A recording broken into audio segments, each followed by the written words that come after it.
너희 권능 있는 자들아, 영광과 능력을 여호와께 돌리고 돌릴지어다. 여호와께 그의 이름에 합당한 영광을 돌리며 거룩한 옷을 입고 여호와께 예배할지어다. 아멘.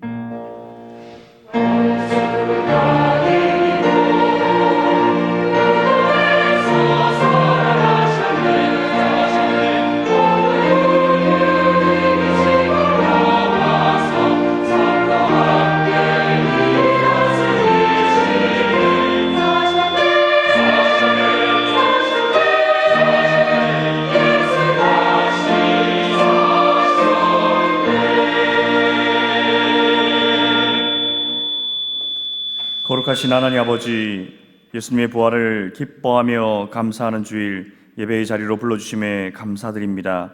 이곳에 임재하시어 주님의 백성들이 예배를 기뻐받아 주시옵소서. 예수님의 이름으로 기원하옵나이다. 아멘.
성시교독은 133번 부활절 1번입니다. 하나님께서 그를 사망의 고통에서 풀어 살리셨으니 그의 피가 사방에 매여 있을 수 없었습니다. 우리 주 예수 그리스도로 말미암아 우리에게 승리를 주시는 하나님께 감사하노니 그러므로 내 사랑하는 형제들아, 거칠하며 흔들리지 말고 항상 주의 일에도 힘쓰는 자들이 되라. 이 말을 할 때에 예수께서 친히 그들 가운데에 서서 이르시되 너희에게 평강이 있을지어다 하시니 그들이 놀라고 무서워하여 그 외모인 것을 역으로 생각하는지라. 예수께서 이르시되 어찌하여 두려워하며 어찌하여 마음에 의심이 일어나느냐. 내 손과 발을 보고 나의 줄 알아라. 또 나를 만져보라. 영은 살과 뼈가 없으되 너희 보는 바와 같이 나는 있느니라. 그러나 이제 그리스도께서 죽은 자 가운데서 다시 살아나서 잠자는 자들의 첫 열매가 되셨도다. 예수께서 이르시되 나는 부활이요 생명이니 나를 믿는 자는 죽어도 살겠고 무릇 살아서 나를 믿는 자는 영원히 죽지 아니하리니 이것을 내가 믿느냐. 이르되 주여 그러하여다. 주는 그리스도시요 세상에 오시는 하나님의 아들이신 줄 내가 믿나이다. 아멘. 나는 전능하신 아버지 하나님 천지의 창조주를 믿습니다. 나는 그의 유일하신 아들 우리 주 예수 그리스도를 믿습니다. 그는 성령으로 잉태되어 동정녀 마리아에게서 나시고 본디오 빌라도에게 고난을 받아 십자가에 못 박혀 죽으시고 장사된 지 사흘 만에 죽은 자 가운데서 다시 살아나셨으며 하늘에 오르시어 전능하신 아버지 하나님 우편에 앉아 계시다가 거기로부터 살아있는 자와 죽은 자를 심판하러 오십니다. 나는 성령을 믿으며 거룩한 공교회와 성도의 교제와 죄를 용서받는 것과 몸의 부활과 영생을 믿습니다. 아멘.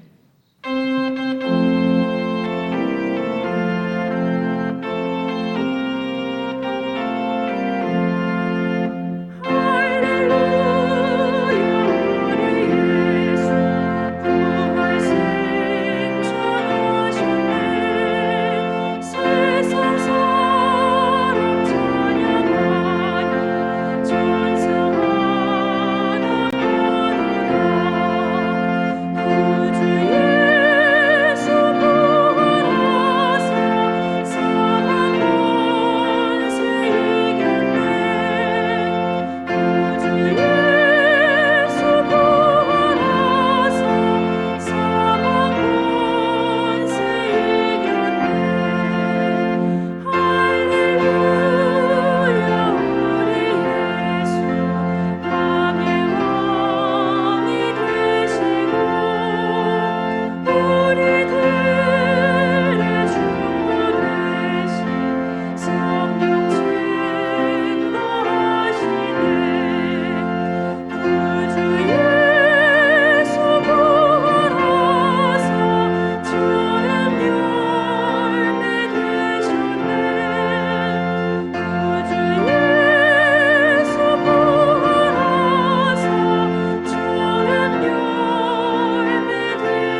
사망 권세를 이기게 하시고 부활의 첫 열매를 주신 자비와 긍휼이 무궁하신 하나님 아버지께 찬양과 영광을 돌려드립니다. 사랑하는 주의 백성들이 주님의 부활하심을 기뻐하며 은혜의 보좌 앞에 나와 마음과 뜻과 정성을 모아 예배하게 하시니 감사를 드립니다. 다 함께 모여 한자리에서 예배를 드리지 못하지만 각 처소에서 드리는 예배를 통하여 주님 홀로 영광을 받으시고 오늘도 예비하신 크신 은혜를 내리어 주시옵소서. 세상의 많은 사람들 중에 특별히 우리를 사랑하시어 우리가 지은 죄값으로 받아야 할 영벌의 죽음에서 속량하기 위해 독생자를 십자가에 제물로 내어주시기까지 우리를 사랑하신 아버지의 그 크신 사랑에 무한 감사드립니다. 또한 예수님은 죽기까지 온전히 순종하심으로 하나님을 영화롭게 하셔서 하나님 아버지의 권능으로 사망 권세를 깨뜨리고 다시 살아나심으로 이를 믿는 자에게 죄와 사망에서 이김을 주시는 은혜에 감사를 드립니다. 이러한 큰 은혜를 받았음에도 주님의 귀한 보혈로 값주고 산 우리 자신의 존재 목적을 망각하고 아직도 배은망덕하게 나만을 위해 살아온 허물을 긍휼히 여기시고 용서하여 주시옵소서. 주님의 십자가 보혈과 부활로 얻은 귀한 생명을 헛되이 살지 않도록 날마다 주님과 동행하여 다시는 죄의 종노릇하며 억눌려 사는 삶이 아니라 승리하신 주님의 능력을 힘입어 살게 하여 주시옵소서. 지난 초에 시작된 신종 코로나 바이러스가 세계적 유행병으로 확산되고 해가 지나고 있음에도 백신을 만들어 접종을 하고 있으나 아직도 온 세계가 감염 확산으로 두려워하고 있는 것을 보며 미미한 바이러스 앞에 만물의 영장인 인간이 다시 한번 보잘것없는 존재임을 깨닫게 됩니다. 모든 질병을 다스리시는 주님께서 이 땅을 향하여 특별히 믿는 저희들에게 말씀하시는 음성을 듣게 하여 주시옵소서. 하나님을 저버리고 교만하여 육신의 소욕대로 살아온 굳어진 죄악들을 돌아보게 하시고 통회하며 자복하게 하시고 언제나 우리 옆에서 도우시고 보살펴 주시기를 원하시는 하나님 아버지를 바라보고 이 역경에서 이기게 하여 주시옵소서. 때를 따라 돕는 애를 베풀어 주시는 하나님 아버지, 52년 전 이 땅에 등촌교회를 세워주시고 은혜로 함께하여 주셔서 신실한 주의 종들을 보내주시고 말씀으로 가르쳐 많은 믿음의 권석들의 헌신을 통해 이 지역에 주님의 빛을 밝게 비추는 등대로 서게 하여 주시는 가운데 하나님 아버지의 섭리 가운데 여호와의 일의 은혜로 김신수 목사님을 담임 목사로 보내주심에 감사를 드립니다. 세우신 담임 목사님의 말씀의 교훈을 통하여 세상 사람들과 여러 모양으로 구별되지 못한 채 겉사람을 따르던 우리의 신앙을 돌아보게 하시고 우리의 속사람이 두려움과 불안, 분노와 억울한 환경에 처할지라도 언제나 그리스도와 동행함으로 평안과 기쁨, 감사와 긍휼, 자족과 산소망을 가진 마음의 거룩을 이루어 하나님께 영광을 돌리는 삶을 살아가도록 말씀으로 격려하여 주심에 감사를 드립니다. 성도님들 가운데 육신의 질병으로 영적으로 연약한 지체들을 돌보아 주시고 군무에 가 있는 자녀들 안보하여 주시며 해외 유학 중인 자녀들, 출타 중인 성도들을 주님이 언제나 눈동자같이 지켜주시며 취업과 진학을 위해 또한 배우자를 위해 기도하는 이에게 구하는 자에게 좋은 것을 주시는 하나님 아버지께서 이들에게 가장 좋은 것으로 응답하여 주시옵소서. 하나님 아버지의 은혜로 전쟁의 폐허에서 자유민주주의 국가를 지켜내고 세계가 부러워할 경제적으로 부강한 나라를 이루게 하셨는데 헛된 이념에 사로잡혀 자유민주주의 체제를 무너뜨리고 있는 위정자들로 인하여 국민이 양분되고 정치적인 혼란 가운데 있는 이 나라를 돌보아 주시옵소서. 오직 주님만이 우리의 통치자이시오니 하나님의 방법대로 자유민주주의 체제로 회복될 수 있도록 간섭하여 주셔서 위정자들이 말로만 정의와 공정을 외치지 않게 하시고 특별히 4월 7일 보궐선거에 우리에게 부여된 귀중한 투표를 통해 하나님의 공의와 정의로 올바르게 이 나라를 이끌어갈 수 있는 지도자가 선출되게 하여 주시옵소서. 단위에 세우신 목사님 신원을 강건케 하여 주셔서 말씀을 전하실 때마다 성령의 나타남과 능력으로 함께하여 주셔서 담대히 복음의 비밀을 전하게 하여 주시고 말씀을 듣는 우리 모두에게 구원과 치유와 회복의 역사가 나타나게 하시며 우리 각자에게 할 일과 갈 길을 밝히 알게 하여 주시기 원합니다. 찬양으로 영광을 드리기에 정성으로 준비한 임마누엘 찬양대와 합주단의 찬양을 기쁘게 받아주시고 영광을 홀로 받으시옵소서. 사망 권세를 이기시고 부활하신 예수님의 이름으로 기도드리옵나이다. 아멘.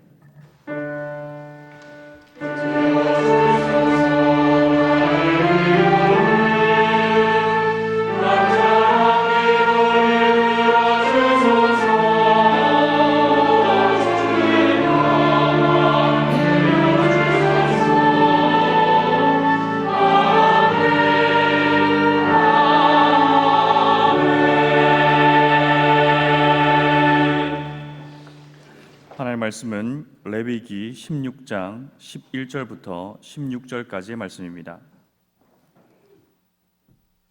제가 봉독하겠습니다. 아론은 자기를 위한 속죄제의 숫송아지를 들이되 자기와 집안을 위하여 속죄하고 자기를 위한 그 속죄제의 숫송아지를 잡고 향로를 가져다가 여호와 앞 제단 위에 피운 불을 그것에 채우고 또 곱게 간 향기로운 향을 두 손에 채워 가지고 휘장 안에 들어가서 여호와 앞에서 분향하여 향연으로 증거기의 위 속죄소를 가리게 할지니 그리하면 그가 죽지 아니할 것이며 그는 또 숫송아지의 피를 가져다가 손가락으로 속죄소 동쪽에 뿌리고 또 손가락으로 그 피를 속죄소 앞에 7번 뿌릴 것이며 또 백성을 위한 속죄제의 염소를 잡아 그 피를 가지고 휘장 안에 들어가서 그 숫송아지 피로 행함과 같이 그 피로 행하여 속죄소 위와 속죄소 앞에 뿌릴지니 곧 이스라엘 자손의 부정과 그들이 범한 모든 죄로 말미암아 지성소를 위하여 속죄하고 또 그들의 부정한 중에 있는 회막을 위하여 그같이 할 것이요. 아멘.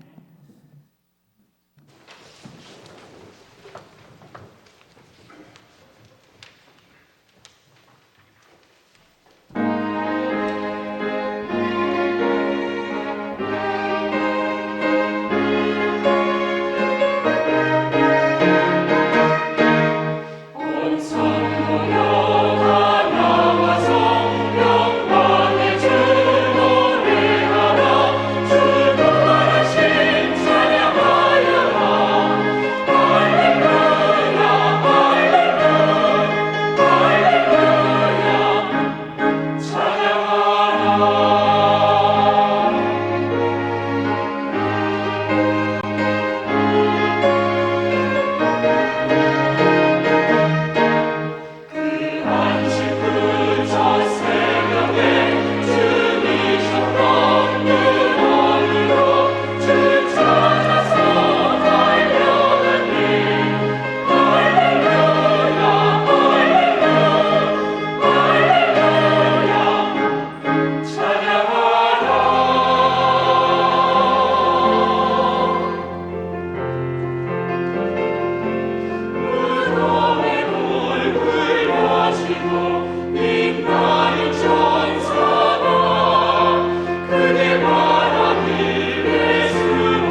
아멘. 우리 등촌의 가족들과 인사하겠습니다.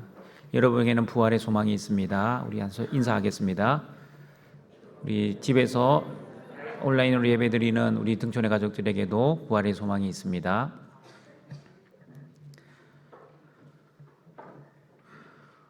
오늘은 예수님의 부활을 기뻐하며 감사하는 부활의 주일입니다.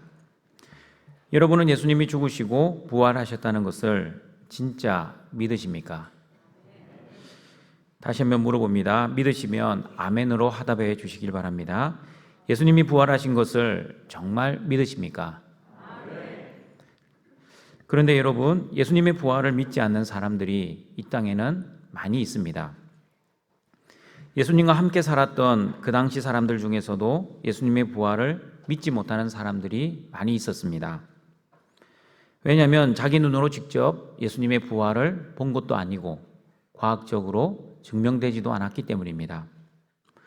그러나 여러분, 저와 여러분이 예수님의 부활을 믿는 것은 직접 눈으로 보았거나 또한 과학적으로 증명되었기 때문이 아닙니다. 여러분은 왜 예수님의 부활을 믿으십니까? 직접 보셨습니까? 아니면 증명하셨습니까? 그런데 왜 믿습니까? 왜 답을 못합니까? 하나님이 주신 믿음으로 인해 우리는 예수님의 부활을 믿습니다. 그리고 우리가 예수님의 부활을 믿는 이유는 오늘도 우리의 삶 속에서 부활하신 예수님과 함께 동행하는 그 증명된 믿음이 있기 때문입니다. 오늘은 부활하신 예수님의 사랑과 은혜에 감사드리며 부활의 영광이라는 제목으로 하나님의 말씀을 듣고자 합니다. 여러분, 예수님이 이 땅에서 사역을 시작하시면서 가장 먼저 그리고 가장 많이 하신 말씀, 다시 말하면 예수님 설교의 핵심 사상, 중심 주제가 무엇인지 아십니까? 마가복음 1장 14절 15절에 잘 나와 있습니다. 같이 한번 읽어보겠습니다.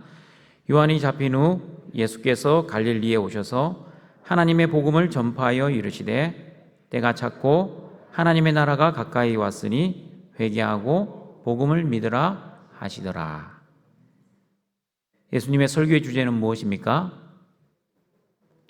하나님의 나라입니다. 예수님이 이루실 하나님의 나라 그리고 세상 나라는 여러분 완전히 다른 나라입니다. 세상 나라는 내가 주인 되는 나라입니다. 그러나 하나님의 나라는 하나님이 주인 되는 나라입니다. 세상 나라는 내 뜻을 위해 살아가는 나라입니다. 그러나 하나님의 나라는 하나님의 뜻을 위해 사는 나라입니다. 세상 나라는 내 행복을 위해 살아갑니다. 그러나 하나님의 나라는 하나님의 거룩을 위해 살아갑니다. 세상 나라는 내 영광을 위해 살아가는 나라입니다. 그러나 하나님의 나라는 내 영광이 아니라 하나님의 영광을 위해 살아가는 나라입니다. 이렇게 세상 나라와 하나님의 나라는 완전히 다른 나라입니다. 우리가 알고 있는 마태복음 5장, 7장까지의 산상수훈의 말씀이 바로 이 땅에 임한 하나님의 나라의 백성들이 어떻게 살아야 하는지 그 하나님의 나라 백성들의 새로운 삶의 기준을 말씀해 주고 있습니다. 예를 들면 이렇습니다. 세상이 말하는 복과 하나님 나라의 복의 개념이 완전히 다릅니다. 그게 바로 팔복입니다. 세상 나라에서는 사람을 직접 죽여야 살인이라고 하지만 하나님 나라에서는 마음으로 욕만 해도 살인의 죄를 범한다라고 이야기합니다. 세상 나라에서는 실제 간음을 해야 간음죄를 범하는 것이지만 하나님 나라에서는 실제로 간음하지 않아도 마음으로 음욕을 품어도 이미 간음을 한 것으로 여깁니다. 세상 나라에서는 이는 이로 눈은 눈으로 복수를 하지만 하나님 나라에서는 오른쪽 뺨을 맞으면 왼쪽 뺨도 돌려주어야 하고 속옷을 가지고자 하면 겉옷도 주어야 하고 억지로 오리를 가자고 하면 심리까지 동행해 주어야 합니다. 세상 나라에서는 무엇을 먹을까, 무엇을 마실까, 무엇을 입을까를 즉 생존을 위해 살아가고 그 생존을 걱정하고 염려합니다. 그러나 하나님 나라에서는 먼저 그의 나라와 그의 의를 구하는 나라입니다. 동청가족 여러분, 예수님께서는 이렇게 공생의 사역을 하실 때에도 하나님 나라에 대해 말씀을 선포하셨지만 예수님이 부활하시고 제자들과 함께 지냈던 그 40일 동안에도 하나님 나라에 대한 메시지를 전하였음을 사도행전 1장 3절을 보시면 알 수 있습니다. 같이 한번 읽어보겠습니다. 그가 고난받으신 후에 또한 그들에게 확실한 많은 증거로 신이 살아계심을 나타내사 40일 동안 그들에게 보이시며 하나님 나라의 일을 말씀하시느니라. 여러분, 사람이 죽기 전에 어떤 말을 할 것 같습니까? 유언을 남길 때는 가장 마음에 담고 있는 말, 그리고 가장 해주고 싶은 말, 그리고 가장 중요한 말을 하는 것이 정상 아닙니까? 예수님께서는 제자들에게 공생의 사역을 하실 때나 십자가에서 죽으시고 부활하시고 이 땅에서 마지막 40일을 제자들과 함께 지내시면서 가장 중요하고 가장 하고 싶고 가장 마음에 담고 있으셨던 말씀의 주제는 바로 하나님의 나라였습니다. 그런데 여러분, 예수님의 하나님 나라에 대한 설교를 제자들은 3년 40일 동안 귀에 못이 박히도록 들었습니다. 그렇다면 제자들은 어떤 말씀을 전해야 합니까? 제자라면 마땅히 스승의 말을 전해야 합니다. 예수님의 제자들은 예수님이 말씀하신 하나님 나라에 대한 메시지를 전하는 것이 당연합니다. 그런데 예수님의 제자들은 어떻게 설교를 하고 어떻게 메시지를 전했는지 사도행전 2장 29절에서 36절 말씀, 좀 길지만 같이 한번 읽어보겠습니다. 형제들아, 내가 조상 다윗에 대하여 담대히 말할 수 있노니 다윗이 죽어 장사되어 그 묘가 오늘까지 우리 종에 있도다. 그는 선지자라 하나님이 이미 맹세하사 그 자손 중에서 한 사람을 그 위에 앉게 하리라 하심을 알고 미리 본고로 그리스도의 부활을 말하되 그가 음부에 버림이 되지 않고 그의 육신이 썩임을 당하지 아니하시리라 하더니 이 예수를 하나님이 살리신지라. 우리가 다 이 일의 증인이로다. 하나님이 오른손으로 예수를 높이심에 그가 약속하신 성령을 아버지께 받아서 너희가 보고 듣는 이것을 부어 주셨느니라. 다윗은 하늘에 올라가지 못하였으나 친히 말하여 이르되 주께서 내 주에게 말씀하시기를 내가 내 원수로 내 발등상이 되게 하기까지 너는 내 우편에 앉아 있으라 하셨도다 하였으니 그런즉 이스라엘 온 집은 확실히 알지니 너희가 십자가에 못 박은 이 예수를 하나님이 주와 그리스도가 되게 하셨느니라 하니라. 여러분이 누구의 설교입니까? 누구의 설교입니까? 베드로의 설교입니다. 베드로가 유대인에게 한 오순절 설교입니다. 이 설교의 핵심을 요약하면 너희가 죄 없는 예수님을 십자가에 죽였지만 예수님은 다윗처럼 무덤에 있지 않고 살아나셔서 너희들의 주와 그리스도가 되셨다는 것입니다. 등촌가족 여러분, 베드로의 이 설교와 예수님의 설교를 비교해 보시면 같습니까? 다릅니까?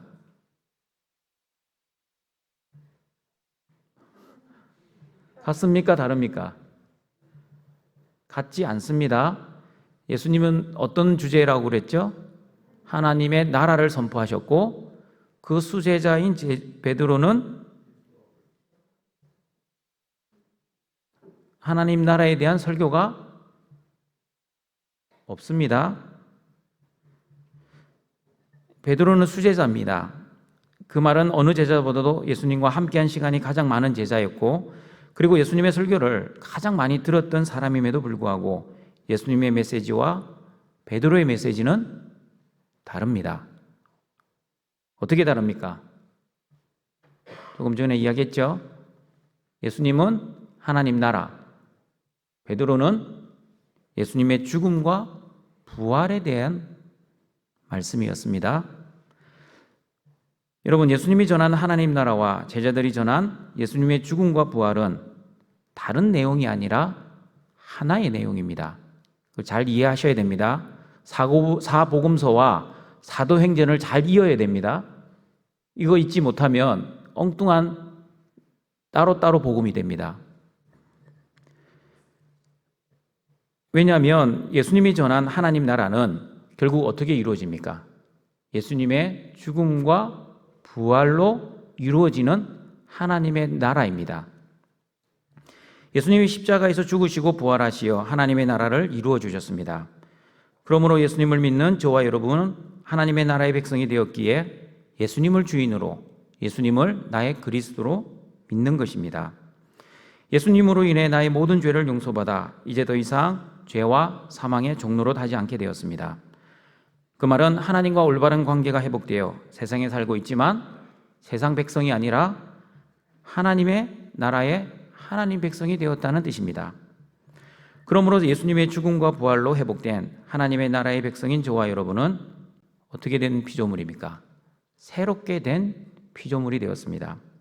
성령의 인도하심과 보호하심을 받은 하나님의 자녀이기에 현실의 상황과 문제 앞에서도 감사와 평안과 기쁨으로 살아갈 수 있게 되었습니다.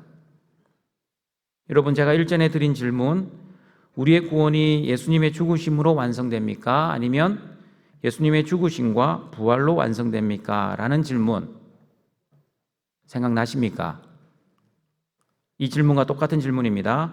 하나님의 나라가 예수님이 십자가에서 죽으셨기 때문에 하나님 나라가 완성되었습니까? 아니면 예수님이 십자가에서 죽으시고 부활하셨기 때문에 하나님의 나라가 완성되었습니까?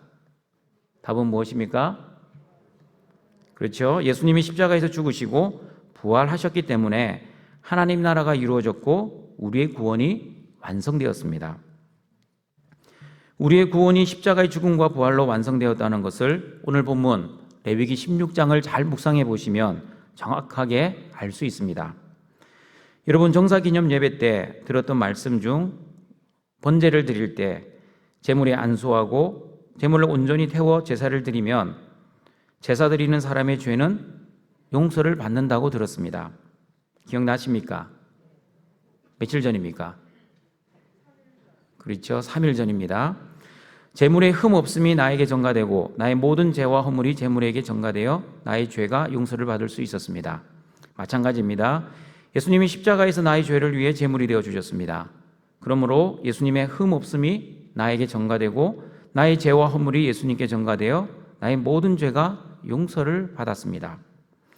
그러나 오늘 레위기 16장은 개인의 죄가 아니라 전체 인류의 죄를 속죄하는 제사를 말씀하고 있습니다. 대속죄일에 대한 제사의 규정이기 때문입니다. 여러분, 이스라엘 백성들은 모든 민족 중에서 하나님의 선택된 백성이었습니다. 그러므로 이스라엘 한 민족의 죄를 위해 제사를 지내면 모든 인류, 모든 민족의 죄를 용서해 주시겠다는 것이 바로 이 대속죄일의 제사였습니다. 우리가 알고 있는 아스카라의 원리가 적용되는 제사입니다. 그러므로 이스라엘 한 민족의 죄를 위해 제사를 드리면, 대속죄일의 제사를 드리면 모든 민족의 죄를 용서해 주셨습니다. 대속죄일은 1년에 한 번 7월 10일 대제사장이 제사를 지내기 위해 지성소에 들어갈 수 있었습니다. 그러나 아무도 함께 들어가지를 못합니다. 오직 대제사장만이 1년에 하루 허용되었습니다. 그러나 오늘 본문을 잘 보시면 대제사장이 지성소에 한 번만 들어가는 것이 아닙니다. 몇 번 들어가는지 아십니까? 1년에 하루 들어가는데 그 하루 동안에 3번 들어갑니다. 처음으로 들어가는 부분이 레위기 16장 11절 13절입니다. 같이 한번 읽어보겠습니다. 아론은 자기를 위한 속죄제의 수송아지를 드리되 자기와 집안을 위하여 속죄하고 자기를 위한 그 속죄제 수송아지를 잡고 향료를 가져다가 여호와 앞 제단 위에서 피운 불을 그것에 채우고 또 곱게 간 향기로운 향을 2손에 채워 가지고 휘장 안에 들어가서 여호와 앞에서 분향하여 향연으로 증거계 위 속죄소를 가리게 할지니 그리하면 그 그가 죽지 아니할 것이며.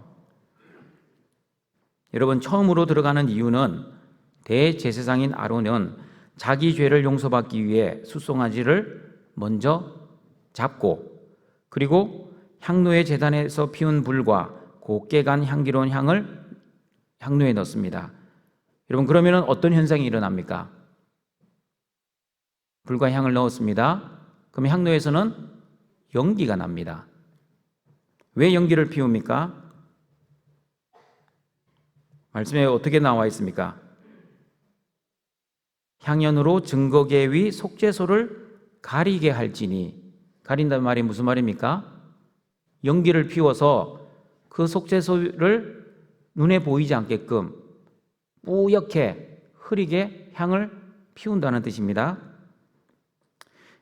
증거계위 속죄소를 가리기 위해서 왜 연기를 피우는지 레위기 16장 2절에 그 이유가 나와 있습니다.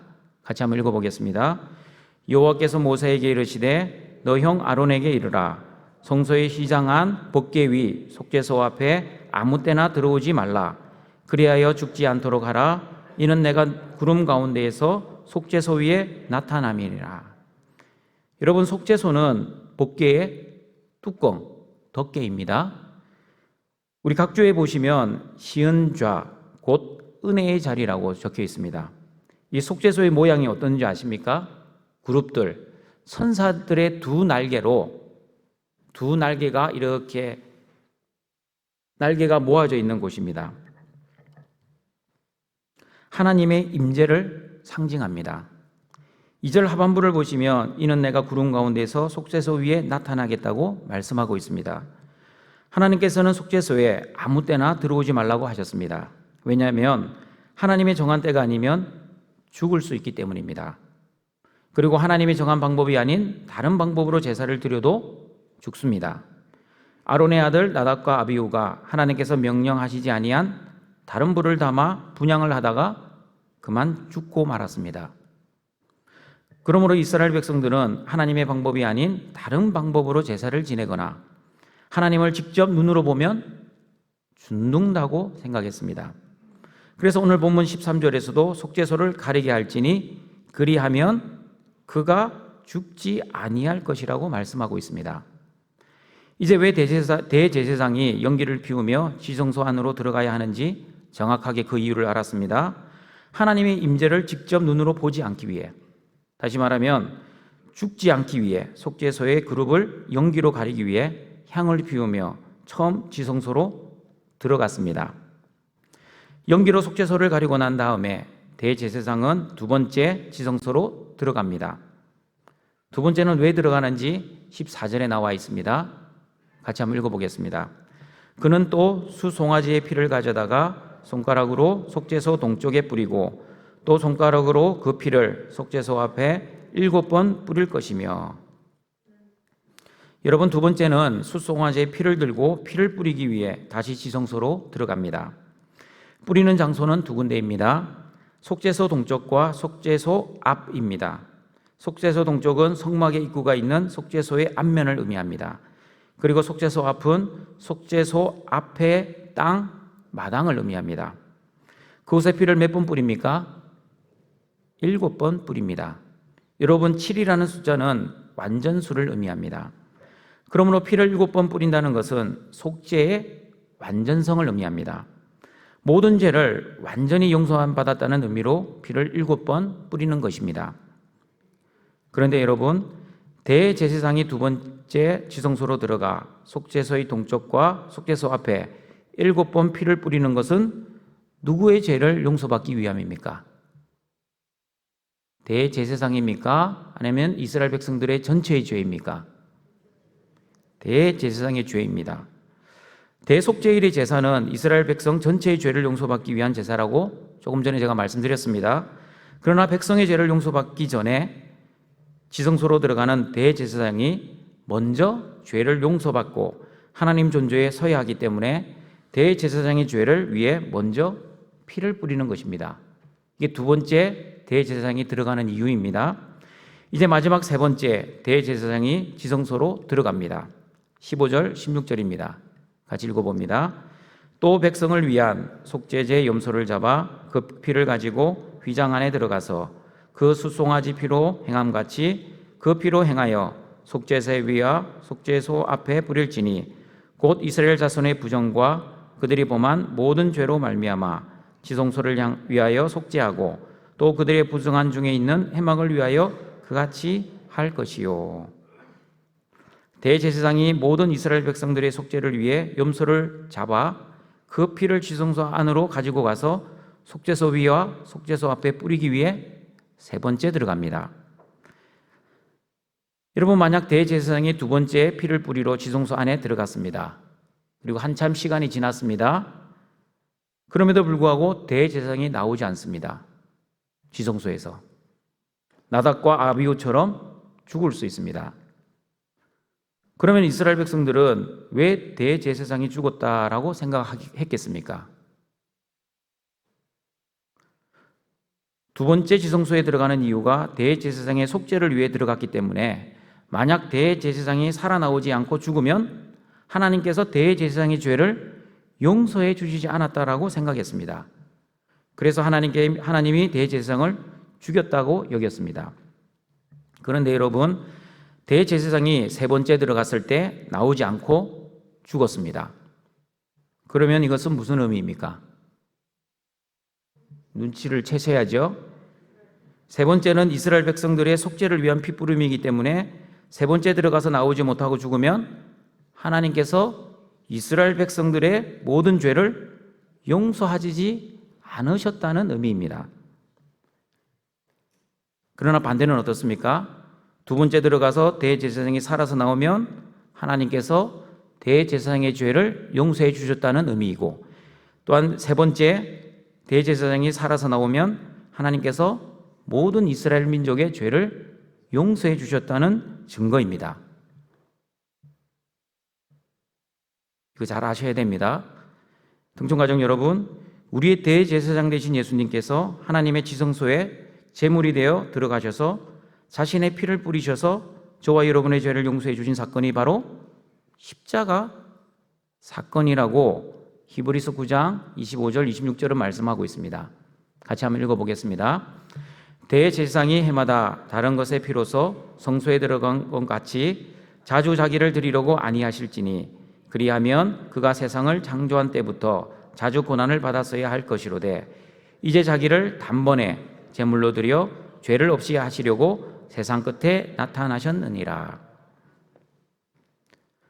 그런데 여러분, 예수님이 십자가에서 죽으신 것은 지성소에 들어가셔서 피를 뿌리시는 것과 같다라는 의미입니다.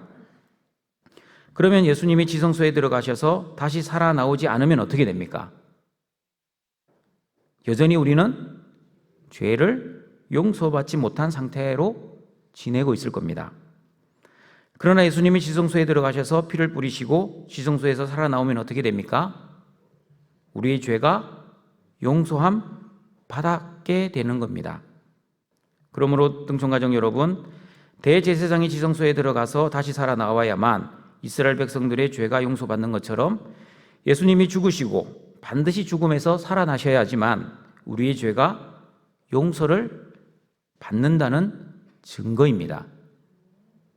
조금 전에 물어봤던 우리의 구원이 하나님 나라가 예수님의 죽음으로만 완성되는 것이 아니라 예수님이 죽으시고 부활하셔야만 반드시 우리의 구원이 완성되고 하나님 나라가 이 땅에 임한다는 그 의미입니다.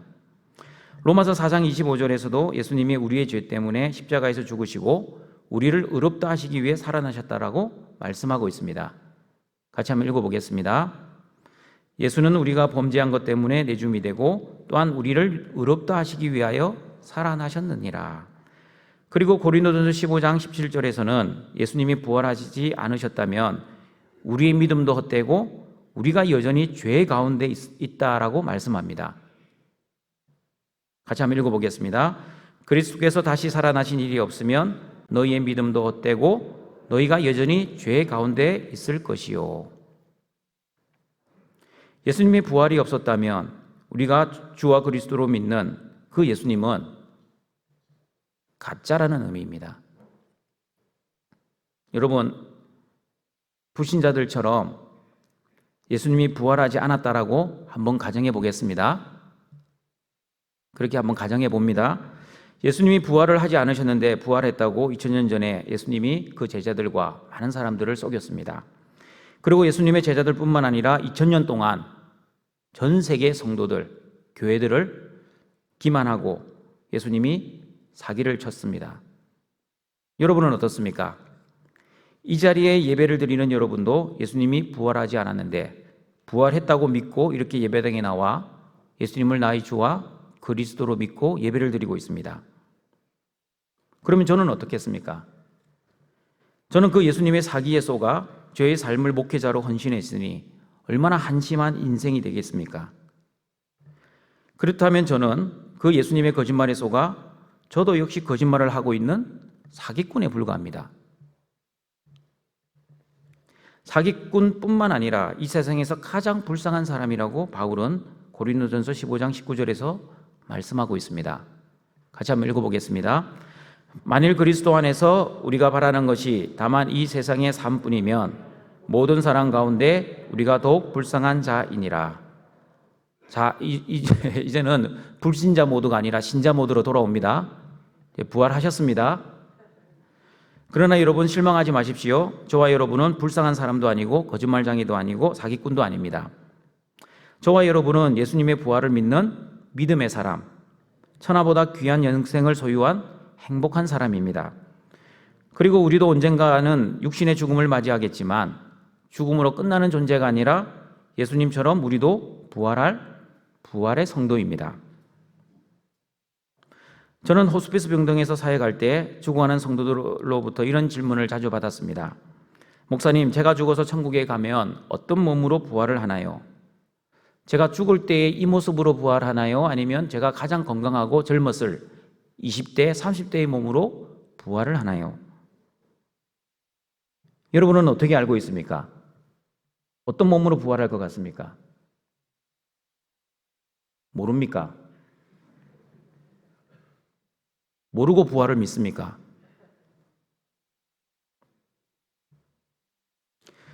제가 답을 알려드리겠습니다. 성경에는 부활의 몸이 죽을 때의 몸인지 아니면 젊을 때의 몸인지 정확하게 말씀하고 있지 않습니다.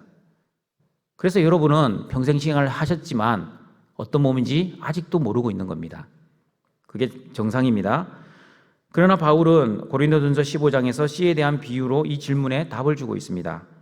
고린도전서 15장 35절을 보시면 누가 묻기를 죽는 자들이 어떻게 다시 살아나며 어떠한 몸으로 오느냐 하리니, 그 당시 초대교회 성도들도 우리처럼 어떤 몸으로 부활할지 궁금했던 모양입니다. 그 질문에 바울은 36절, 38절에서 이렇게 대답합니다. 같이 한번 읽어보겠습니다.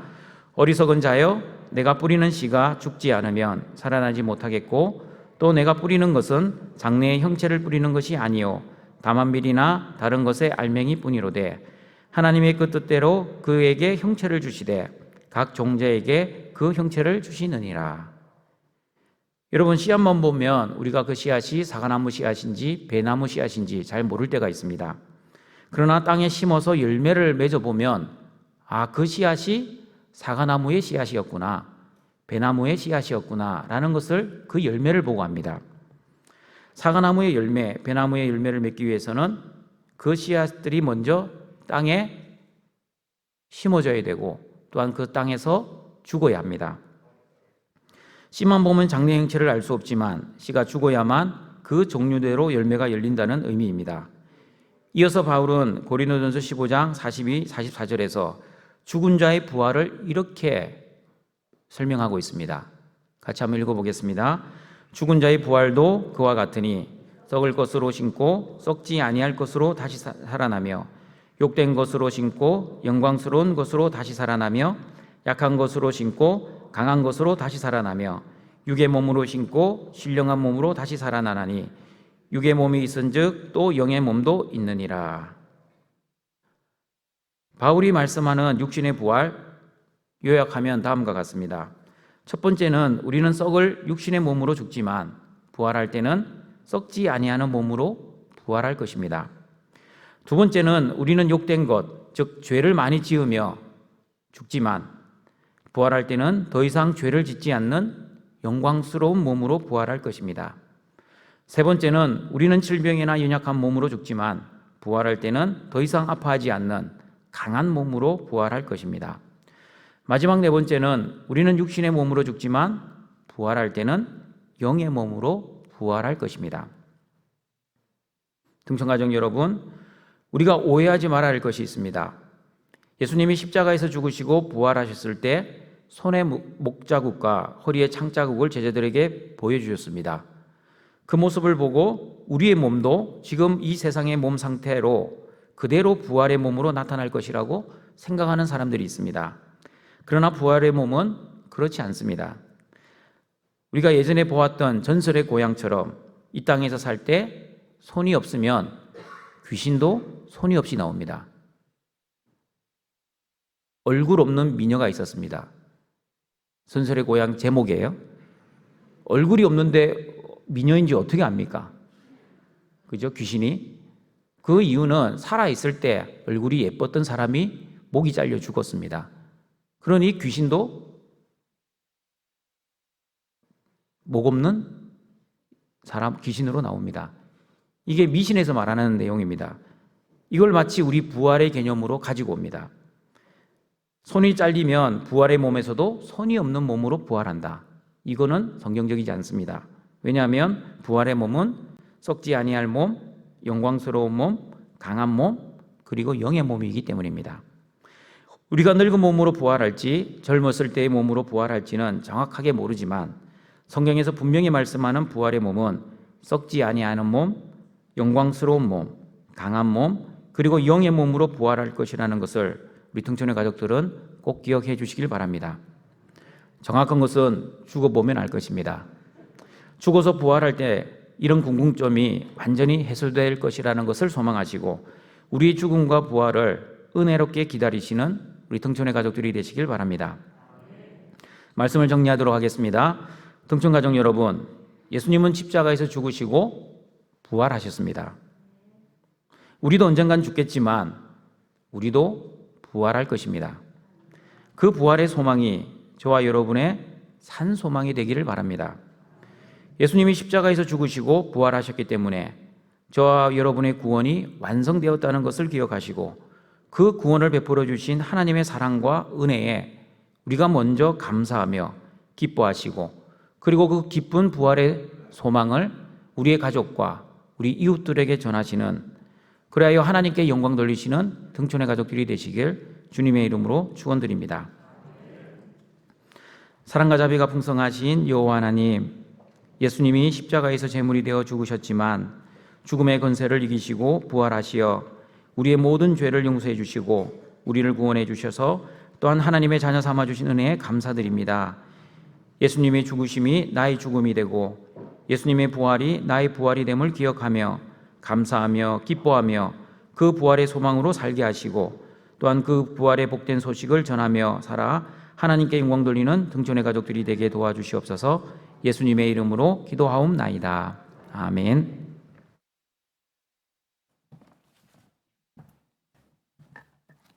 성령의 귀한 말씀 감사합니다. 찬송가 167장입니다.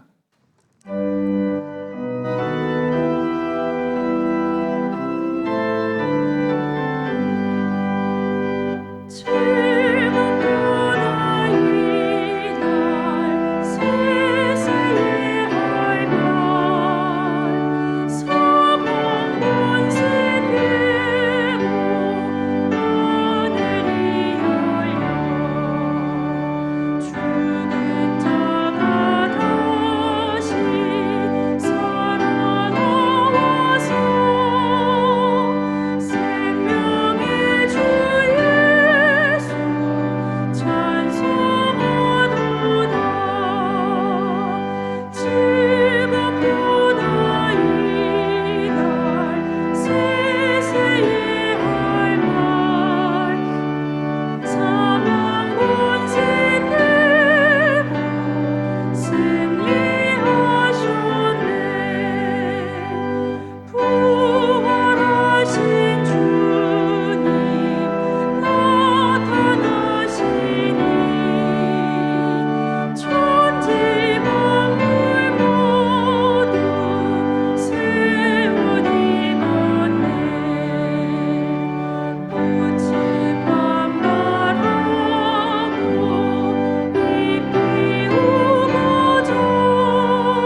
나의 하나님이 그리스도 예수 안에서 영광 가운데 그 풍성한 대로 너희 모든 쓸 것을 채우시리라. 아멘. 준비하신 예물 드리실 때에 부활절 감사헌금도 함께 드리시겠습니다.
사랑과 자비가 풍성하신 하나님 아버지, 우리에게 부활의 소망을 주셔서 감사드립니다.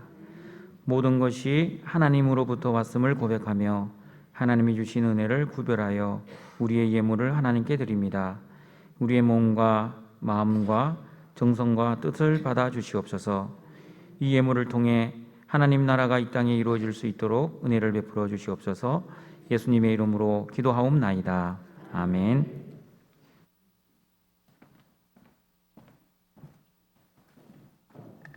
다 함께 일어나셔서 주기도문송으로 송영 드리시겠습니다.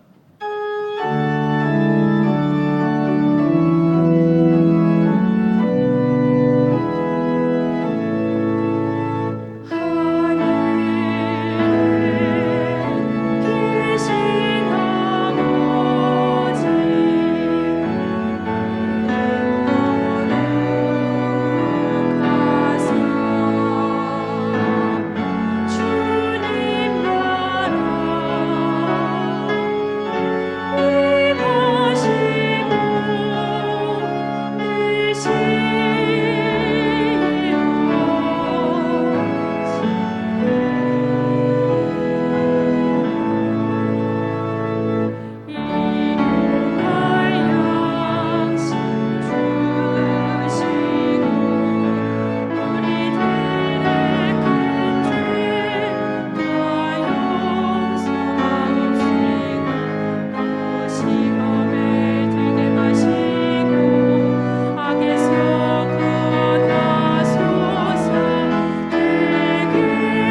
우리 구주 예수 그리스도의 은혜와 하나님의 사랑하심과 성령의 교통하심이 예수님의 부활의 소망으로 감사하며 또한 그 부활의 기쁜 소식을 세상에 전하기를 기뻐하는 모든 등천교회 성도들에게 항상 함께 있을지어다.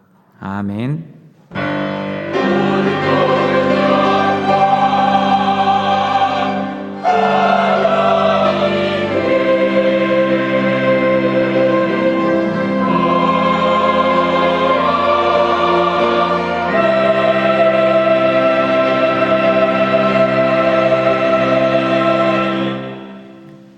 우리 제자리에 앉아주시길 바랍니다. 우리 세 가족을 소개합니다. 김규희 씨, 우리 양천구 목동에 사시고 우리 드보라 이전도의 1041 구역입니다.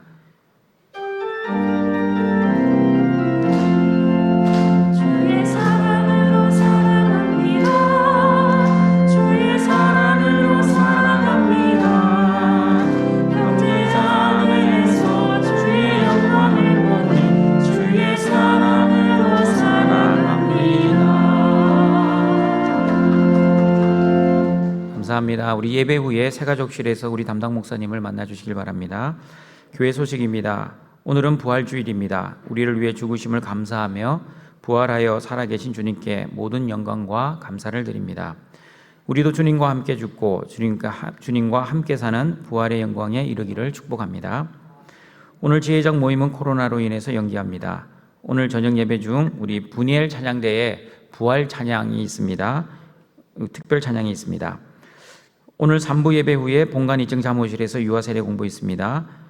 그리고 4월 12일 월요일 제134회 서울 서부노회 정기노회가 오후 2시 남설교회당에서 있습니다.